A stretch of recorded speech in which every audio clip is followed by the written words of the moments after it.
Never order food after midnight. It's like watching a horror movie at night. You know you shouldn't, but your hand still reaches out. That's what happened to me. It was 1 in the morning, the fridge was empty, like my plans for life, and my brain decided that noodles from the fifth day were too extreme. I went to the delivery website. The first thing that alerted me was the strange name, The Last Bite. But I'm smart, right? I thought, that's marketing, black humor, hype. The menu was also unusual. Pizza bloody, meat tomatoes, special sauce, everything fresh, straight from the fire. I grinned and clicked order. I didn't even look at the sender's address, or the rating, or anything at all. After 13 minutes, the doorbell rang. Yes, 13. Well, it's a classic. I should have been wary then, but I just cracked my fingers from hunger. I opened it. A courier. Strange. Thin, tall, pale, as if he had just come from the freezer. He didn't say a word. He just held out the box and looked, without a smile, without the phrase bon appetit. He just looked. I didn't even say thank you. I closed the door and it suddenly became quiet. Too quiet. I sat down. I opened the box. The smell? Strange. Instead of the aroma of basil and tomatoes, metal. You know, the smell, like in a hospital, or next to the meat department at a slaughterhouse. The cheese looked, well, it was there, and underneath it, something crimson, fibers, veins. I took a piece. It was warm, too warm, and heavy, as if there was something alive in it, not minced meat. I took a bite, just once. That was enough. The taste was, I can't describe it, like eating fear. Hard, sticky fear, and it moves. I ran to the bathroom and threw up, right on the floor, not in the toilet. I didn't even get there. When I came back, the box was empty. I live alone. While I was digesting what was happening, there was another knock on the door. I slowly approached. I looked through the peephole, the same courier, but now he was smiling. He had a knife in his mouth, like a rose, only bloodier. I asked, "What do you want?" He answered calmly, "I forgot dessert." Pause. "You." He didn't force it. He didn't shout. He just left, but I felt he hadn't gone far. 3 days have passed since then. I don't sleep. I don't eat. The pizza sometimes comes back. Not the box. The smell. In the mornings, I find strange marks by the door, sometimes inside the apartment. This morning, I woke up and there was ketchup written on the bathroom mirror, although I definitely didn't buy it. You're already inside, just a little bit left to swallow. I deleted all the delivery apps, but the notifications keep coming. The latest, right now. Your order is ready. Open your mouth. 13 minutes later, the doorbell rang. He opened it. The courier. Strange. Thin, tall, pale, as if he himself had come from the freezer. He didn't say a word. He just held out the box and looked. No smile, no bon appetit, just stared. I didn't even say thank you. I closed the door and it suddenly became quiet. Too quiet. I opened the box. The smell was metallic, like coins or rusty water. Under the layer of cheese, there was something crimson, fibrous, alien. I took a piece. It pulsated in my hand. I bit off and felt how something in me shrank, fell silent, as if I ate a part of someone, or myself. I ran to the bathroom, threw up. When I came back, when the box was empty, I live alone. There was a knock on the door again, the same courier, but now he was smiling. He had a knife in his mouth, like a rose in a romantic, only a very different genre. He said, "I forgot dessert." Pause. "You." I recoiled and started calling the police. Surprisingly, they arrived quickly, with sirens flashing lights. I sighed with relief, but in vain. The policeman got out of the car with precise steps. 2 people, dressed in uniform, but their faces looked like they were taken from mannequins. Plastic smiles. One of them nodded to me. "We'll figure it out," he said, and immediately shot the courier. He fell. without a scream, just collapsed like a doll, and then they tied me up. "What are you doing?" I screamed. "He's a maniac. I called you." "We know," the second one answered. "You shouldn't have ordered it." He took out white gloves, the kind that policemen don't wear, but pathologists. They tied me up, silently, tightly, professionally. I struggled, screamed, but no one listened. They only answered rhythmically. "Don't worry, it's just a preventative measure.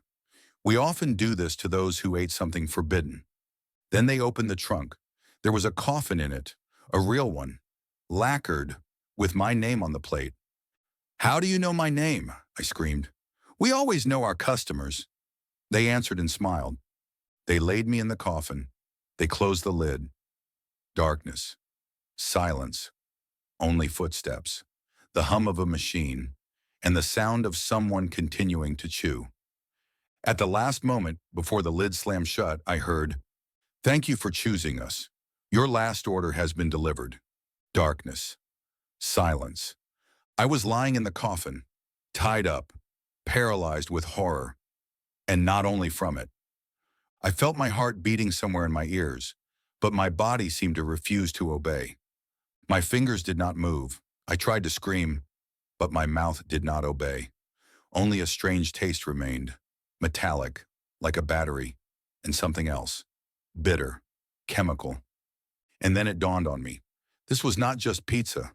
More precisely, not just meat, and not just blood. There was something else inside, illegal substances. I don't know what exactly, but they worked not as a high, but as a sentence.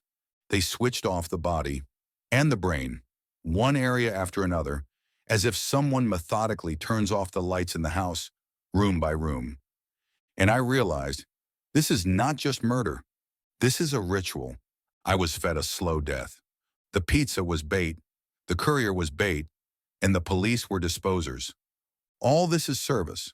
Thoughtful, precise, well-oiled. For people like me, lovers of one more piece before bed. From the darkness of the coffin, I heard someone discussing something nearby. "This one is holding on stronger. Probably didn't eat enough. He'll finish off the rest, don't worry, in an hour tops." And then, to the next one. Lots of orders. Somewhere a timer clicked. Someone laughed. The smell of pizza came through the ventilation again, or maybe it seemed that way. But the taste was in my mouth again, disgustingly familiar. It hadn't gone anywhere. It was inside me. I didn't need a diagnosis. I understood everything myself. I wasn't killed. I was cooked. Now all that was left was to get ready. I lay in the darkness, feeling my consciousness gradually fading into the void. But something was stirring inside me. Not my body, but my spirit. The last spark in a sea of hopelessness. It felt like they were trying to kill me from the inside. Illegal substances slowly paralyzed every muscle, every cell. But I didn't want to give up. I bent my fingers, and they, squeezed by the bonds, gave in. My hands shook like never before. My ears were ringing, but I listened to only one inner voice: to survive. The coffin lid seemed impregnable, but I put all my strength into the last jerk. I pushed it up. A flash of light hit me in the face. Sharp, icy air mixed with the smell of mold and earth. I climbed out, my knees barely holding up, my body buckling. But I stood.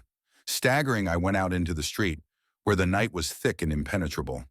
I tried to breathe deeply, although each drag seemed like torture. The way to the police station seemed endless. I covered every meter with difficulty, my eyes burning from tears and fatigue. My mind fought with the poison.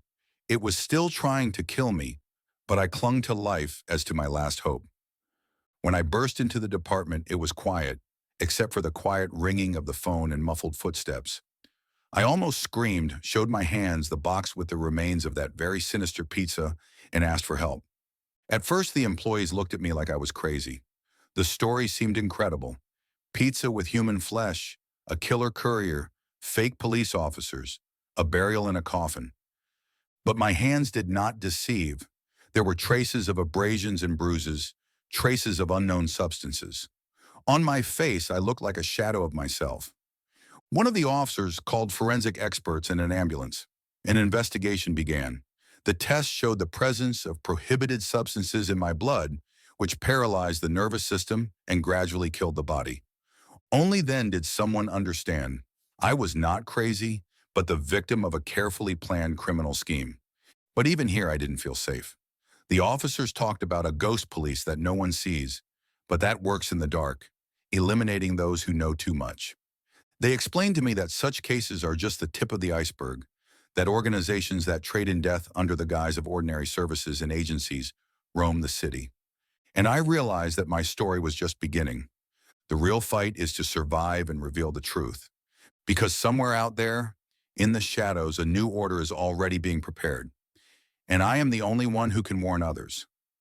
I burst into the police station, almost unable to contain my panic and despair.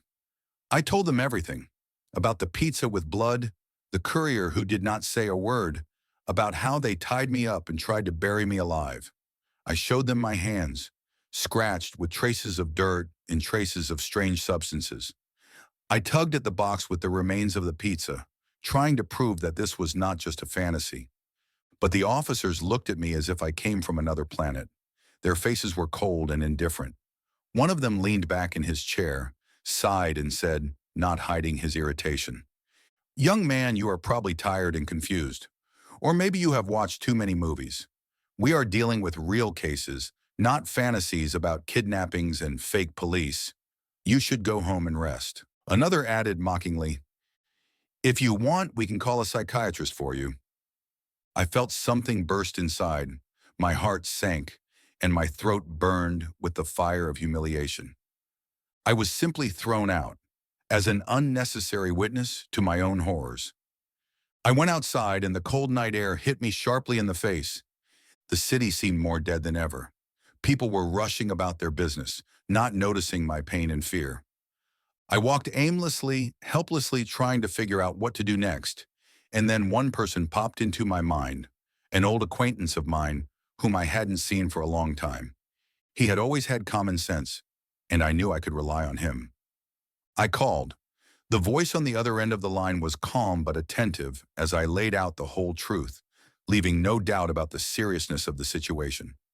"Look," he said without a pause, "this is not just a coincidence. Such things do not just happen. Let's meet. I will help you figure it out." The next day we got into the car and drove to The Last Piece, the delivery restaurant where this whole nightmare began. He listened carefully, asked clarifying questions, wrote down details. His gaze was focused and serious. He did not think I was crazy. We decided to act quickly and carefully. First, we contacted several of his acquaintances, people who could help with analyzing the remains of the pizza and checking the courier. At the same time, we looked for video from surveillance cameras in the delivery area and collected information about strange calls, night couriers, and complaints that were ignored. Despite the pressure and threats that we began to feel, we did not give up, because sometimes the only way to save yourself is to find someone who will believe in your truth and will fight by your side. We had just started collecting the first bits of information, as if the ground was slipping from under our feet. That evening, when we already felt that we were close to solving the mystery, something terrible happened. We were sitting in the car near an abandoned park, discussing the details. Who this courier was, what kind of illegal substances were in the pizza, how the pseudo-police were connected to this, and where all this was leading. The silence of the night was so thick that it seemed you could hear every rustle. Suddenly, there was a noise of footsteps behind me, fast, heavy, almost soundless. I turned around and saw several people approaching us, a courier and 3 in black uniforms, similar to the police, but without identification marks. Their eyes were burning with hatred. Before I could say anything, the car door swung open and one of them burst inside, grabbing me by the collar of my shirt. His breathing was heavy and sharp. There was wild rage in his voice. "You traitor!" he roared. "We feed you, protect you, and you do this to us." His words hit me like a knife. I realized that for them, I was not just an enemy. I was a traitor to the system that they had preserved with their lives. The second pseudo-policeman grabbed my friend by the shoulder, squeezing so hard that he cried out in pain. "Did you think you could destroy everything?" he growled. We control everything. You are just a nobody. Their faces were distorted with rage and cruelty. It seemed that they were not people, but monsters, eager to destroy any resistance. They began to beat me and my friend, trying to break not only the body, but also the spirit. Their blows were fast and merciless, as if they wanted to destroy us once and for all. In panic, I tried to free myself, but their grip was like a steel trap. "You will be silent," the courier shouted, "or you will die like the others." But even in this hell, I felt a fire igniting inside me, the fire of resistance. I could not let them win. Little by little, using every chance, I began to fight, and my friends supported me. We knew that if we gave in now, it would be over. They would kill us and continue their insane ritual, and no one would ever know the truth. That night was a turning point. The fight for life and the truth was just beginning. After that horrible attack, we were wounded, but alive. Barely holding back the pain, we made it to a real police station, the one where we hoped to find protection. This time I spoke not just in despair, but with ironclad evidence. CCTV footage, tests of pizza scraps with illegal substances, and most importantly, bruises and wounds confirming the attack. The real police looked at us with distrust at first, but when they saw all the evidence and heard the details, their expressions became serious. They understood that they were not dealing with fantasies, but with a reality that could not be ignored. A large-scale investigation began. Experts were called in, all the cameras and data were checked. The special operation was carried out quickly and efficiently. The courier and several people in black uniforms, the very same pseudo-police, were detained. They did not expect to be caught. Their plan to control and destroy witnesses collapsed. Soon they were accused of several serious crimes, from trafficking in illegal substances to attempted murder and false imprisonment. And although my friend and I found ourselves in the spotlight, even after spending some time in a pretrial detention center, we knew that this was a necessary step. Now the truth is beginning to come to light, and the world will know that even in the darkest corners there is hope. And I am no longer who I was. I survived to tell this story.